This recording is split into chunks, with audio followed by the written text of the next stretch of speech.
For most people, Sun Tzu is a name associated with battlefields, generals, and strategy quotes shared by entrepreneurs who've never actually read his book. He's usually presented as a philosopher of victory, a mystical thinker who cracked the psychology of conflict. But that narrative completely misses the point. Because when you strip away the slogans and the mythology, something far more interesting appears. Sun Tzu wasn't obsessed with winning wars. He was obsessed with avoiding them. His concern wasn't glory, honor, discipline, or domination. His concern was cost. And in an age where the world was slowly bleeding itself dry through constant warfare, Sun Tzu was one of the first thinkers to say an uncomfortable truth out loud. The greatest danger to a state is not the enemy in front of it. The real danger is the bill that comes after the war. People think the art of war is about fighting. In reality, it's about finance. Welcome to Money Chronicles. This is where money, power, and history collide. And nothing is ever as simple as it looks. To understand Sun Tzu's financial intelligence, you have to understand the world he lived in. His ideas didn't appear out of nowhere. They were born in a world collapsing under the weight of its own ambition. Between the 6th and 5th centuries BCE, during China's spring and autumn period and the early Warring States era, the land was divided into fractured kingdoms, each convinced it could unify the world, each draining its treasury trying. War was constant. Alliances formed and collapsed. Armies grew larger with every decade. Warfare had moved beyond aristocratic chariot duels. It had become mass infantry mobilization, requiring food, metal, supply lines, and crushing taxes. States weren't just fighting wars. They were running stress tests on their economies. Every time a king sent an army into the field, he was borrowing against the future, and more often than not, when that debt came due, it couldn't be paid.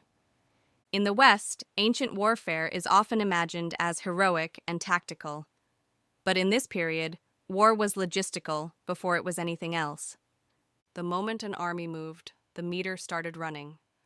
Grain, horses, craftsmen, armorers, cooks, blacksmiths, porters, everyone had to be fed or paid. A campaign lasting a few months could bankrupt a small state. A campaign lasting a year could bring down even a powerful one. Yet the kingdoms were trapped in a cycle of fear. Everyone kept fighting because everyone felt threatened. It was an arms race long before the modern world had a name for it, and it was pushing the entire system toward collapse. This was the world Sun Tzu was born into. He wasn't a peaceful philosopher detached from reality. He was a strategist trying to solve an economic crisis disguised as a military one. In the West, we like to romanticize Sun Tzu as an ancient CEO whisperer. In reality, he was closer to a risk manager. He looked at the numbers, the costs, the timelines, the logistics, and he realized that the way states were waging war was unsustainable. Victory meant nothing if the treasury collapsed afterward. Most rulers never understood this. They believed the enemy's army was the greatest threat. Sun Tzu believed their own spending was. That's why the most important line in The Art of War appears at the very beginning. War is of vital importance to the state. Vital doesn't mean glorious. It means dangerous, capable of destroying the very society it claims to protect. The rest of the book is about one thing: how to keep war controlled, limited, and cheap. Take his most famous line: "The supreme art of war is to subdue the enemy without fighting." This isn't mystical wisdom. It's cost avoidance. It means achieving your objective without burning capital. When Sun Tzu warns that no nation has ever benefited from prolonged warfare, he's not making a moral argument. He's stating a financial fact. He emphasizes speed, intelligence, and psychological pressure because they're cheaper than armies. Sun Tzu wasn't trying to win battles. He was trying to stop states from bankrupting themselves while trying to win battles.